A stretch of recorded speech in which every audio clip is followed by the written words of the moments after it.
ధర్మం గురించి అన్నారు కాబట్టి ఒక విషయం తెలుసుకోవాలనుకుంటున్నాం. అదేంటి అంటే మనకి మామూలుగా చేతబడులు చేస్తూ ఉంటారు కదా. చేతబడుల వల్ల మనిషి ప్రాణం పోతుంది, చేతబడుల వల్ల చాలా జరుగుతున్నాయి. అది ధర్మమే అంటారా? అలా చేయడం నిజమేనా? దేవుడి కాలం నుంచి ఉన్నది. ఇప్పుడు చేతబడి అనే విషయం అంటే దేవుడి కాలం అనేది ఏంటంటే సత్యయుగం. మనం ఎలా మాట్లాడచ్చు అంటే సత్యయుగంలో ఓన్లీ సత్యమే ఉంటుంది అన్నమాట. నీవు సత్యమే, నేను సత్యమే. ఆ యుగంలో నువ్వు తిన్నా అన్నాము, నేను తిన్నా అన్నాము, స్వార్థాలు ఏమి ఉండవు. ఇంకా అంతా సత్యం. అంటే సుఖ శాంతులు ఉండే యుగాన్ని సత్యయుగం అని అన్నాము. తర్వాత వచ్చేసి సత్యయుగం అయిపోగానే రాముడి యుగం వచ్చిందమ్మా. తర్వాత ద్వాపర యుగం వచ్చింది. త్రేతాయుగం, ద్వాపర యుగం, తర్వాత కలియుగం.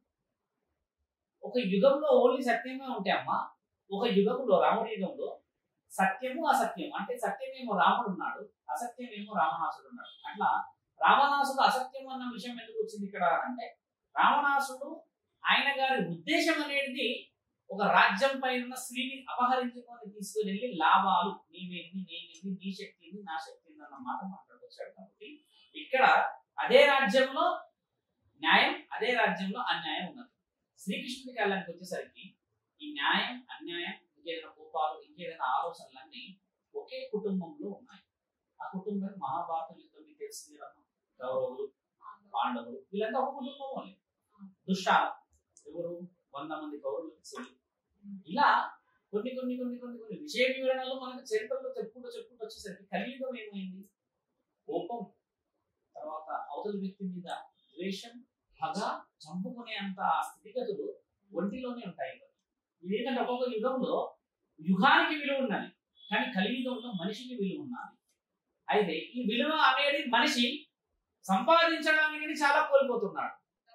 డబ్బు పైన ఒక ధ్యాస, రెండోది ప్రేమ పైన ధ్యాస, కామం పైన ధ్యాస, మద్యం పైన ధ్యాస, శరీరం మీద ధ్యాస, అన్నం మీద ధ్యాస, అవతల వ్యక్తిని మోసం చేసి బలహీనుడా బలవంతుడా అని చెప్పి కొన్ని ధ్యాసల మీద ఎక్కువ పెట్టుకొని ఈయన గారి కుటుంబము, ఈయన గారి సొంతము, ఈయన గారి యొక్క వ్యాపారము, లేకపోతే ఈయన గారి వ్యక్తిగతంగా ఎదగడానికని స్వార్థంగానే ఉన్నాడు మానవ శరీరం. కాబట్టి మీరన్నా ఈ యుగంలో ఒక వ్యక్తి బాగుపడడానికి గల మార్గమే మీరంటున్నది. దైవాధీనం ఏమున్నది? కలియుగం కంటే ముందు దైవాధీనం ఎన్ని యుగాలుగా చూస్తే కూడా నీవు నేను ఈక్వల్ అనేది ఉంది. మీరన్న ఆ సత్యయుగం మొదటి యుగం. ఇప్పుడు ఆ యుగం కలియుగం వచ్చేసరికి ఏంటంటమ్మా, సత్యం అనేది తగ్గింది కదా, కాబట్టి స్వార్థం అనేది పెరిగింది. కాబట్టి మీరు అన్న విషయంలో నేను డెవలప్ కావడానికి నువ్వు నాశనం కావాలి అంటే సత్యయుగానికి వస్తాం. మళ్ళీ సత్యయుగంలో రాక్షసులకి మరియు దేవాది దేవతలకు జరిగిన ఒక సాగర సంగమమే ఈ యొక్క ముఖ్య ఉద్దేశం. ఎందుకంటే రాక్షసులు ఉన్నారా గురువు గారు, దేవుళ్ళు ఉన్నారా అంటే సాగర సంగమం జరిగిందని మన దగ్గర రుజువులు ఉన్నాయి కదమ్మా. అన్ని పురాణాలలో రాసింది. అక్కడ దేవతలకు అమృత కలశం వచ్చిన తర్వాత మరి ఈ రాక్షసులందరూ ఏమయ్యారంటే, మీరన్న ఈ పైశాచులతో అంటే మీరు నన్ను ఓడగొట్టారా, మీరు అమృతాన్ని పొందారా, మీకంత శక్తులు ఉన్నాయా అని వారి యొక్క శక్తులను సంపాదించే మహానుభావులే రాక్షసులు. మరి ఆ రాక్షస జాతులను ఎక్కడికి వెళ్ళాయి? ఇప్పుడు ఈరోజు నువ్వు నేను దేవుని పూజిస్తున్నామమ్మా. రాముడినో, శ్రీకృష్ణుడనో, లక్ష్మణుడనో, ఎవరినైనా శివుడినో పూజిస్తాం కదా. ఆ రోజుల్లో సత్యయుగంలో నువ్వు లేవు కదా, మరి నీ ఎందుకు పూజిస్తున్నావు అంటే ఇదంతా రాక్షస జాతికి చెందిన వాళ్ళే. ఎందుకు రాక్షస జాతికి సంబంధించిన వాళ్ళు ఎలా గుర్తుపట్టచ్చు గురువు గారు? అందరూ మానవులే కదా. మీరు అడిగే ప్రశ్న కూడా మళ్ళీ నెక్స్ట్ చాలా మంది వ్యూవర్స్ రావచ్చు. రాక్షసులు అనే వాళ్ళు ఎలా గుర్తుపడతారు? పరమాత్ముడు మంచి కోసమే మానవ జన్మని మనుగడను పుట్టించినప్పుడు చెడ్డవాళ్ళు ఎలా వచ్చారు అని అంటే అమ్మా, గుణగణాలని అవతల వ్యక్తిని నీ యొక్క శక్తి చాలా తక్కువ శాతంగా చాలా తక్కువ సమయంలో ఎదిగే స్థితిగతులనే ఈ యొక్క రాక్షసులు ఏం చేస్తారంటమ్మా, నీవు న్యాయంగా ధర్మంగా పోవాలంటే 100 సంవత్సరాలు పడుతుంది, అన్యాయంగా పోవాలంటే సంవత్సరం పట్టవచ్చు, 2 సంవత్సరాలు పట్టవచ్చు, లేకపోతే రేపటి రోజే డెవలప్ కావచ్చు, అర్థాంతరంగా నీకు సిరులు రావచ్చు, కోట్లు రావచ్చు, కానీ మనశ్శాంతి రాదు కదా.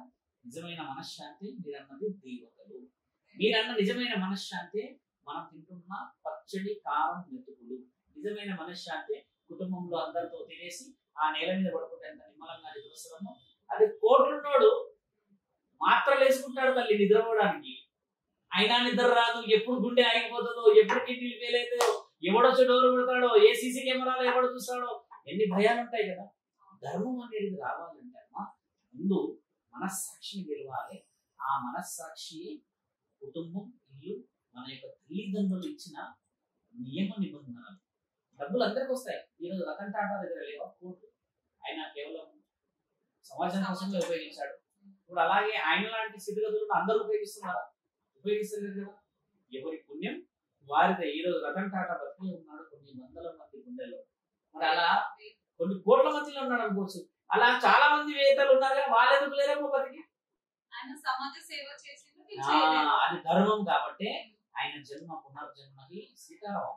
మీరు అన్నట్టుగా చేతబడి ఎవరు చేస్తున్నారు? ఇక్కడ అడిగిన ప్రశ్నకు వస్తాం. చేతబడి ఎవరు చేస్తున్నారంటమ్మా?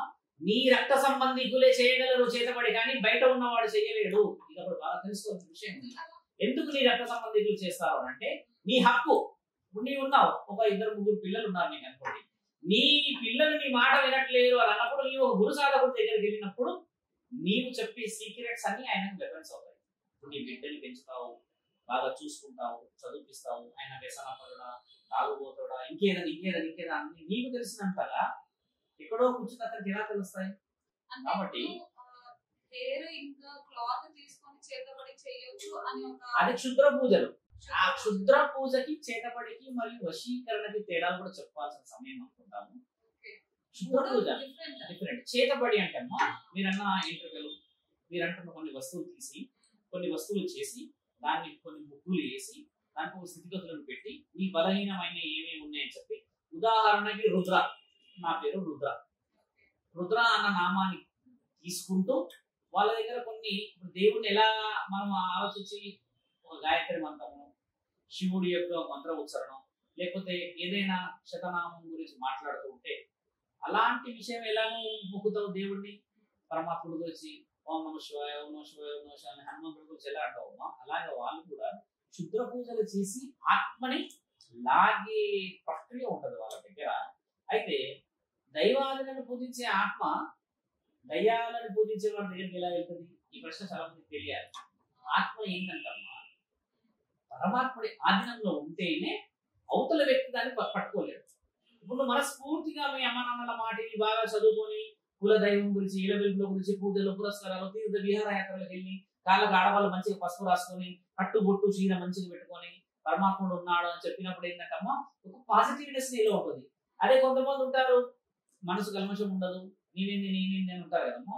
వీళ్ళది ఏంటంటమ్మా పరమాత్ముడి యొక్క ఆ పర్యవేక్షణ కూడా అంతంత మాత్రమే ఉంటుంది. ఎందుకు అలా ఉంటుంది? అందరినీ పూజించాడు కదా. అడగండి అమ్మాయిన పట్టణంలో పూజించండి, మరి పరమాత్ముడు నిన్ను ఎలా చూడాలి? ప్రత్యేకంగా పూజించే వాళ్ళని చూడాల్సిన అవసరం కూడా ఆయన ఉంటుంది. కాబట్టి నీ ఆత్మని ఆకర్షణ చేయడానికి వాడు పెట్టే ఆ వస్తువులే చేతులతో చేసే బడి. అది చేతబడి అంటే చేతబడి చేతులతో చేస్తుంది. ఒక దగ్గర కూర్చుంటాడు కూడా చేత బడి ఉంటుంది. అక్కడ కొన్ని వస్తువులు పెడతాడు, పెట్టి ఏం ఉచ్చరిస్తాడు ఆయన గారికి, ఏదో కొన్ని మంత్రాలు ఉంటాయి. ఈ ఆత్మ ఏంటంటే ప్రేరేపణ కావచ్చు, ఖచ్చితంగా జరుగుతుంది. చేతబడి అనేది లేకపోతే ఈ రోజు ఇన్ని విద్యలకి ఇన్ని అర్హతలు రాకపోయేవి. అలా కుదరదు. చేతబడి ఎవరి మీద వాడికి జరిగేది అలా చేయలేదు. అలా క్లాత్ తీసుకున్నంత మాత్రాన కాదు, మనిషి కూర్చుంటా అంటున్నా కదా, నా మీద చేయమని కూర్చుంటా కదా. నేను చెప్పింది ఏంటంటే నోటీస్ చేయాలి. ఒక వ్యక్తి నీ యొక్క శరీరాన్ని ముఖ్యంగా దైవ ఆధీనంలో పెట్టాలి అంటున్నా. పూజ చేయనికి రాదు, అలా కూడా చేయనికి రాదు. మళ్ళీ అలా రాదు. ఎలా వస్తుంది అంటే నీవు నిజమైన మోసగాడి అయితే నీ మీద చేయనికి వస్తుంది. నేను మహాపతివతని, నేను ఎవరిని ఏం చేయలేను అని చెప్పేసి కొంతమంది ఉంటారు కదా. నిజంగా మహాపతివతను నిజంగా ఎవరిని ఏం చేయలేవు, ఎవరు ఏం చేయలేడు. కానీ నటించాలి అనుకో నీవు, నేను మహా అది, నేను మహా ఇది అని చెప్పేసి చాలా మందిని కొంతమంది గూడుపుటానంగా మోసాలు చేసేస్తుంటారు కదమ్మా. ఇలాంటి వాళ్ళని కుట్టడానికి అలాంటి వాళ్ళని ఉపయోగిస్తుంటారు. ఎందుకు వాడు ఈ మీద పని చేయాలి దెబ్బ, అందరికీ ఎందుకు పని చేస్తలేదు? మీరు అడిగిన ఈ ప్రశ్న ఎలా ఉంటుందంటే అవతల వ్యక్తికి ఈ బలహీనతలు ఏంటంటే నువ్వు అశుద్ధమైన మనిషివి, వాడేంది వాడు 100 మంది కుటుంబాలను నాశనం పట్టించాడు, వాడిని ఏ దేవుడు కాపాడతాడు అన్నప్పుడే ఈ యొక్క కలి ప్రభావంతో ఉన్న యుగం కాబట్టి ఇక్కడ కలిపురుషుడి యొక్క ఆధీనం నడుస్తుంది. కాబట్టి ఆ చేతబడి చేయడానికనే ఆత్మని పంపించగలిగే ప్రయోగాలు ఇవన్నీ. దైవాధీనంతో ఎందుకు గురువు గారు కదలుతలేవు, దైవాధీనంతో ఎందుకు జరుగుతలేవు అంటే అమ్మా ముఖ్యంగా నీవు బలహీనుడు అయ్యి రుజువు చేయబడ్డానికనే వాడి చేతుల్లో బంధించబడతాడు. నేను అంటుంది ఏంటి, నీ ఇల్లు, నీ కుటుంబం, నీ సంసారం, నీ యొక్క సౌభాగ్యం, నీకు నమ్మిన వ్యక్తులు, నీ భర్త, నీ సంసారం, ఇన్ని ఉన్నాయి కదా. ఇవన్నీ గెలిస్తే ఆయన వచ్చి నేను ఎందుకు ఏం చేస్తాడు? బాగా గుర్తుపెట్టుకోండి. ఇక్కడ నీ కుటుంబం వ్యక్తులే వెళ్తారు చిత్రపటం పట్టుకొని, నీ కుటుంబం వ్యక్తులే తీసుకెళ్తారు.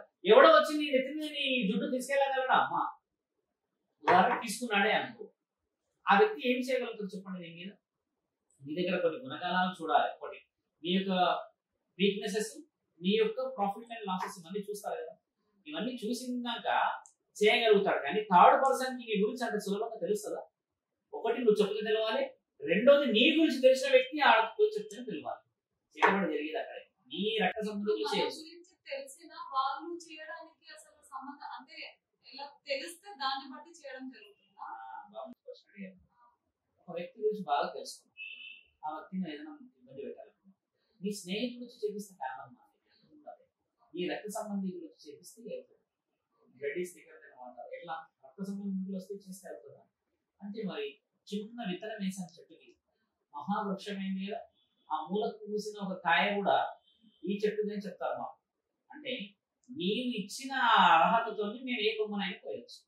అంటే ఎవరు ఇచ్చారు ఇక్కడ అర్హత? నీ కుటుంబంలో ఉన్న వ్యక్తి, రక్త సంబంధికుడు, అన్నలు, బాబాయిలు, మేనమామలు వచ్చిన ఈ వాళ్ళ వల్ల నీ యొక్క వంశంలో ఉన్న రక్తాన్ని కదిలించగలరు. అదే చేప